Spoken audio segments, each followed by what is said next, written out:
اچھا، خشوع و خضوع، میں ایک دفعہ ہمارے بڑے بزرگ ہیں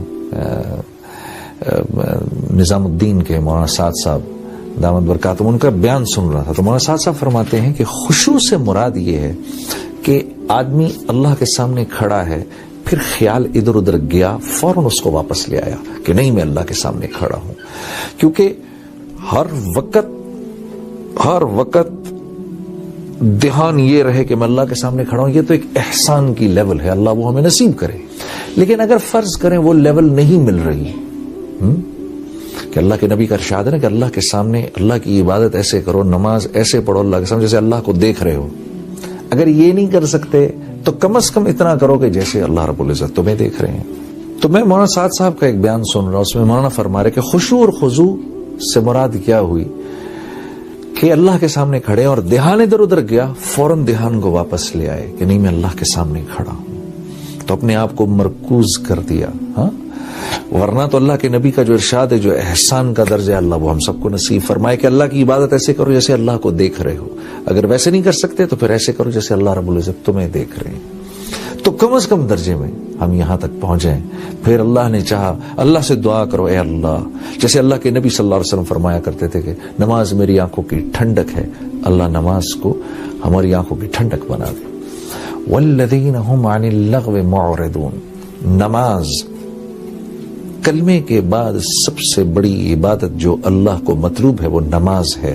تو نماز کا ذکر سب سے پہلے فرمایا، اس کے فوراً بعد کون سی بات فرمائی وہ بڑی عجیب ہے.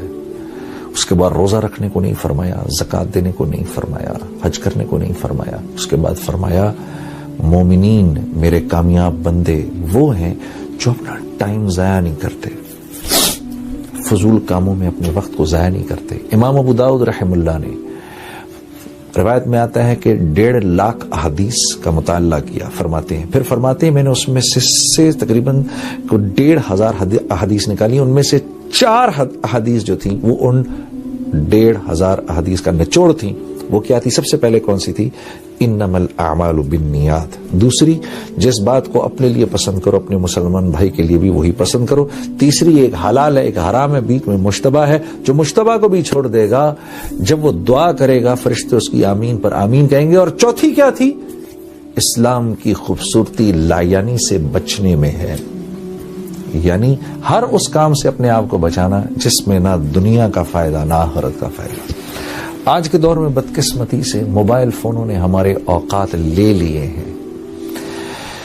میں جنرلی جب ایئرپورٹس وغیرہ پہ، میرا ٹریول کرنا بہت ہے، میں ایئرپورٹس پہ جاتا ہوں. اب یقین کریے 100 لوگ بیٹھے ہیں تو ان میں سے میرے خیال ہے 98 لوگ اپنے موبائل کو دیکھ رہے ہوں گے.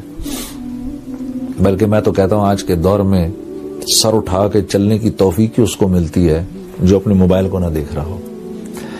یہ اوقات کے ضائع کرنے میں سب سے آگے اس وقت. میرے دوستوں، اپنی اوقات ضائع نہ کرو، کیونکہ زندگی ایک مرتبہ ملنی ہے. اس کا ہر سیکنڈ یا تو ہم کو کروڑوں کروڑوں کروڑوں سال کی جنت کی طرف لے جا رہا ہے، یا کروڑوں کروڑوں کروڑوں سال کی ناکامی کی طرف لے کے جا رہا ہے.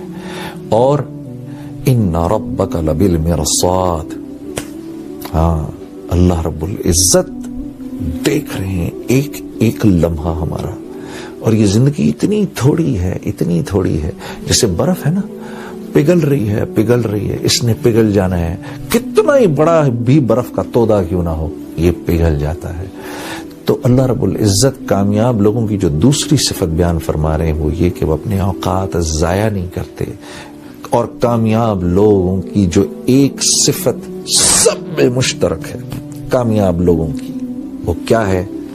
وہ اپنا ٹائم ضائع نہیں کرتے، فضول چیزوں میں اپنے وقت کو نہیں لگاتے. والذین هم للزکاة فاعلون. مولانا اشرف علی تھانوی صاحب فرماتے ہیں کہ اس آیت سے مراد یہ ہے کہ یہ لوگ اپنے مال کو خرچ کرتے ہیں، اور جب مال کو خرچ کرتے ہیں تو اس طرح خرچ کرتے ہیں کہ اس سے اپنی ذات کا تزکیہ ہو، اپنی ذات کا تزکیہ کرتے ہیں مال کو خرچ کر کے. کیونکہ انسان کے لیے 2 چیزیں بہت قیمتی ہیں، ایک اس کی جان، ایک اس کا مال. یہ 2 چیزیں وہ وہاں لگائے گا جہاں اس کو بہت ضروری سمجھے گا. اور مال سے کیونکہ ایک فطری محبت بھی ہے، جان سے فطری محبت بھی ہے، تو اپنا مال کسی کو دیتے ہوئے اس کو تکلیف ہوتی ہے اندر. اور اسی لیے اللہ رب العزت نے ایک جگہ اور قرآن میں فرمایا ان اللہ اشترى من المؤمنین انفسهم واموالهم بان لهم الجنہ، کہ اللہ نے مومنین کی جان اور مال خرید لیے ہیں، کس چیز کے عوض؟ اپنی بہترین تخلیق جنت کے عوض۔ تو صرف جان ہی نہیں مانگی، مال بھی مانگا ہے، کیونکہ یہ دونوں چیزیں انسان کو پسند ہیں۔ اسی لیے ہمارے یہاں اسی لیے تو یہ بات چلتی ہے کہ چمڑی جائے دمڑی نہ جائے۔ ہاں، یہ ایسے ہی نہیں، یہ سننے میں مذاق لگتا ہے لیکن ایک بہت بڑی حقیقت ہے۔ تو عزیز دوستو، اللہ نے جو تیسری صفت اپنے کامیاب بندوں کی فرمائی وہ یہ کہ وہ جہاں اپنے مال کو اپنے پر خرچ کرتے ہیں وہاں اوروں پر بھی خرچ کرتے ہیں۔ یہ بھی دیکھنا ہے کہ اس پیسے کے اندر میرے اقربا کا حصہ ہے، یہ بھی دیکھنا ہے کہ اس پیسے میں میرے ہمسایوں کا بھی حصہ ہے، یہ بھی دیکھنا ہے کہ اس مال میں میرے دوستوں کا بھی حصہ ہے، یہ بھی دیکھنا ہے کہ اس مال کے اندر غربا کا حصہ ہے، مساکین کا حصہ ہے، اس میں یتامہ کا حصہ ہے۔ جو اپنے مال کو 6 طرح سے خرچ کرے گا اللہ رب العزت اس کو وہاں سے دیں گے جہاں سے وہ گمان بھی نہیں کر سکتا، اپنے اوپر، عزیز و اقربا پر، والدین پر، جو غربا ہیں ان پر، جن کی گردنیں پھنسی ہیں ان پر، اور اللہ کے راستے میں۔ جو اپنے مال کو اس 6 طرح سے خرچ کرے گا اللہ رب العزت اس کو وہاں سے رزق دیں گے جہاں سے وہ تصور بھی نہیں کر سکتا۔